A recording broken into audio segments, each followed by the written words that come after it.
আসলে সংঘর্ষের মূল কারণটি কি সেটি কিন্তু এখন পর্যন্ত আমরা সঠিকভাবে জানতে পারিনি। তবে যতটুকু আমরা দু একজন শিক্ষার্থীর সাথে কথা বলে জানতে পেরেছি যে আহ, আগের কোনো একটা ঘটনাকে কেন্দ্র করে কিন্তু আজকে এই ঢাকা কলেজের বাস যখন সিটি কলেজ অতিক্রম করছিল ঠিক সে সময় ঢাকা কলেজের বাসের উপরে সিটি কলেজের শিক্ষার্থীরা হামলা করে বলে যেমনটা আমরা দু একজন শিক্ষার্থীর কাছ থেকে জানতে পেরেছি।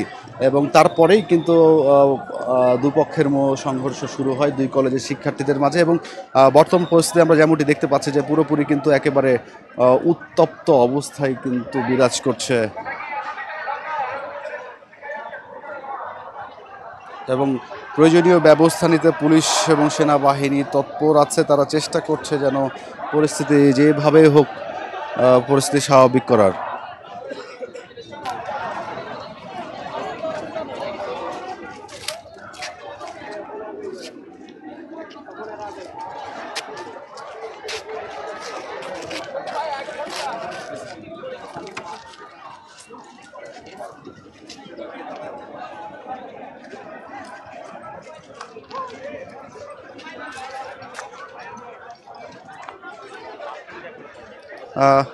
আমরা দেখতে পাচ্ছি যে সেনাবাহিনী এবং পুলিশ দুই পক্ষকেই দুই কলেজের শিক্ষার্থীদের কিন্তু শান্ত করার চেষ্টা করছে।